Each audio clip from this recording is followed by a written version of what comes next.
Hello student, आपके अपने channel are classes पर आप लोगों का स्वागत है। अभी हम लोग क्लास 12 की फिजिक्स का electric charge and field chapter पढ़ रहे हैं। उसी क्रम में आज हम लोग पढ़ेंगे torque on dipole when it's placed in uniform electric field. मतलब कोई डाइपोल यदि यूनिफॉर्म इलेक्ट्रिक फील्ड में है तो उस पर लगने वाला टॉर्क कितना होगा। तो ज्यादा देर ना करते हुए शुरू करते हैं। मान लें कि एक यूनिफॉर्म इलेक्ट्रिक फील्ड है। यूनिफॉर्म इलेक्ट्रिक फील्ड को एक दूसरे के पैरेलल होता है। तो इस यूनिफॉर्म इलेक्ट्रिक फील्ड में कोई एक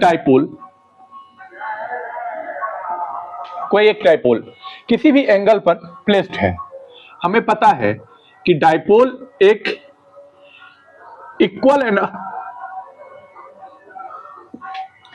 and opposite charge, equal magnitude and opposite charge यदि प्लेस्ड हो बहुत ही स्मॉल डिस्टेंस से, उस सिस्टम को हम लोग डाइपोल कहते हैं। मान ले ये पॉइंट ए है और ये पॉइंट बी है। तो इस सिस्टम को हम लोग डाइपोल कहते हैं जो एक यूनिफॉर्म इलेक्ट्रिक फील्ड में प्लेस्ड है। तो हमें फाइंड आउट करना है कि इस पर टॉर्क कितना लगेगा। टॉर्क लगने के लिए कंडीशन है कि हमें पेयर ऑफ फोर्स होना चाहिए। तो यह एक पेयर ऑफ फोर्स काम कर रहा है क्योंकि यह दो चार्ज है। तो इस चार्ज के कारण यहां एक फोर्स लगेगा प्लस क्यूई और इस चार्ज के कारण यहां एक फोर्स लगेगा minus QE. Force equal to हम पढ़ चुके हैं E बराबर, हम लोग पढ़ चुके हैं इलेक्ट्रिक फील्ड बराबर E equal to F by Q. तो F बराबर क्यूई।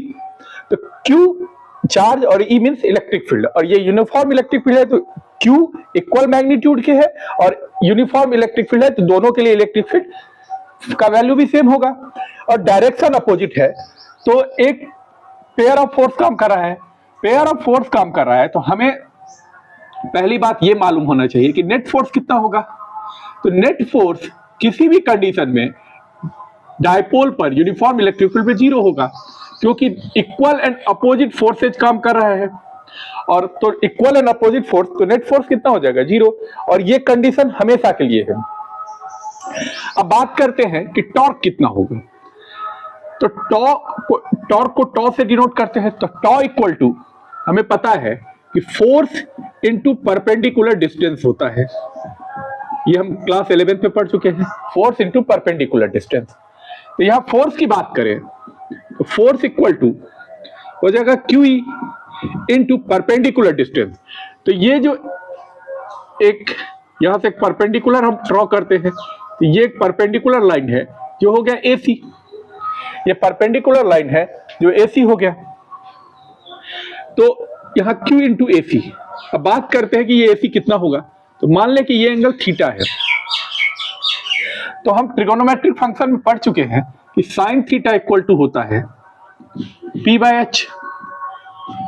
तो यहां थीटा के सामने वाले साइड को हम P कहते हैं। तो P का वैल्यू हो गया AC और 90 डिग्री के सामने वाला ये जो साइड है इसी को H बोला जाता है। तो H हो गया AB। तो यदि वैल्यू पुट करें तो साइन थीटा इक्वल टू हो जाएगा AC बाय AB की जगह हम 2L ले सकते हैं क्योंकि दोनों के बीच का डिस्टेंस है 2L। तो AC इक्वल टू कितना हो जाएगा 2L साइन थीटा। यदि इस वैल्यू को इधर पुट करें तो टॉ इक्वल टू हो जाएगा QE AC की जगह 2L साइन थीटा। हम लोग प्रीवियस वीडियो में देख चुके हैं कि Q इंटू 2L को डाइपोल मोमेंट कहा जाता है। तो इसके बदले में Q इंटू 2L को एक जगह लिख लेते हैं और हमें पता है P equal to dipole moment equal to Q into 2L। तो टॉ इक्वल टू हम लोग लिख सकते हैं PE साइन थीटा। जैसा कि पता है यदि साइन थीटा है इसका मतलब ये क्रॉस प्रोडक्ट होगा। तो tau equal to P into E, P cross E से डिनोट कर सकते हैं। यदि इसको वेक्टर फॉर्म में लिखें तो इसका मतलब हो गया P क्रॉस E। यदि इसको स्केलर फॉर्म में लिखें तो हम लिख सकते हैं PE साइन थीटा। बात आती है कि टॉर्क का वैल्यू मैक्सिमम कब होगा। तो टॉर्क का वैल्यू मैक्सिमम कब होगा? जब थीटा का वैल्यू 90 हो, क्योंकि साइन थीटा का वैल्यू 90 पे सबसे ज्यादा होता है। तो हम लिख सकते हैं कि पीई मैक्सिमम होगा कब? When theta equal to 90 degree. Theta 90 degree का मतलब है कि ये डाइपोल परपेंडिकुलरली प्लेस्ड होगा यूनिफॉर्म इलेक्ट्रिक फील्ड में। तो हम ऐसे लिख सकते हैं कि dipole perpendicular to electric field. जब डाइपोल परपेंडिकुलरली प्लेस्ड होगा इलेक्ट्रिक फील्ड में तो टॉर्क का वैल्यू मैक्सिमम होगा। टॉर्क मिनिमम कब होगा?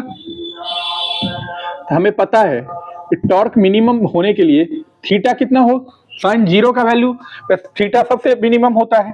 तो इसका मतलब ये वैल्यू हो जाएगा 0। कब? जब when theta equal to 0 degree. और थीटा 0 कब होगा?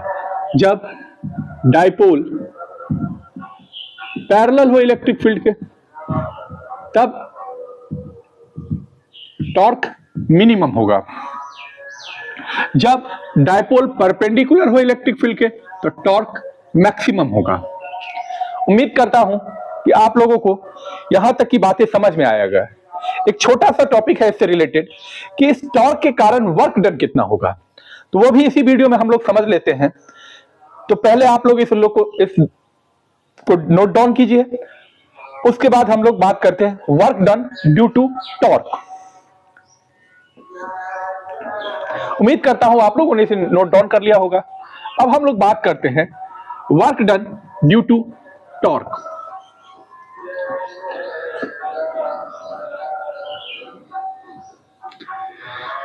Work done due to torque हम लोग बात करेंगे work done due to torque.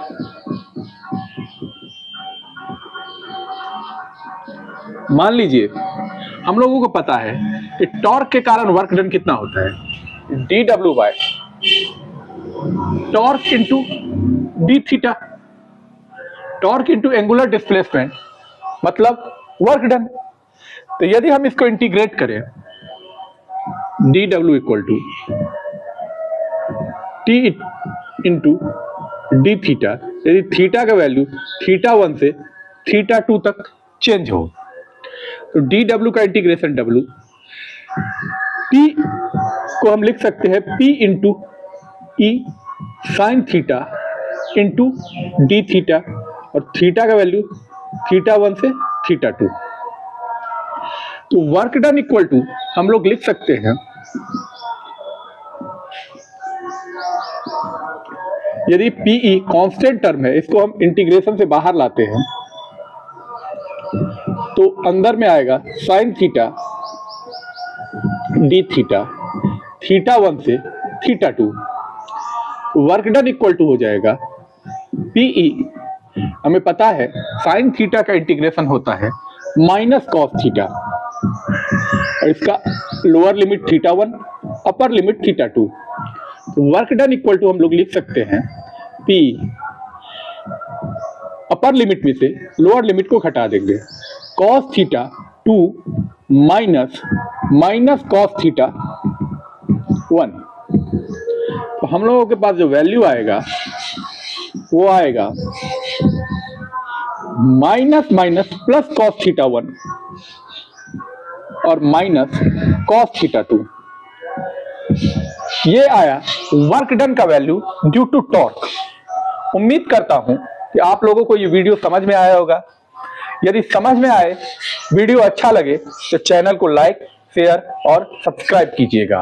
और यदि वीडियो में किसी सुधार की जरूरत हो तो आप लोग कमेंट बॉक्स में कमेंट करके, जिससे मैं इसको और अच्छा से अच्छा कर सकूं। Thank you.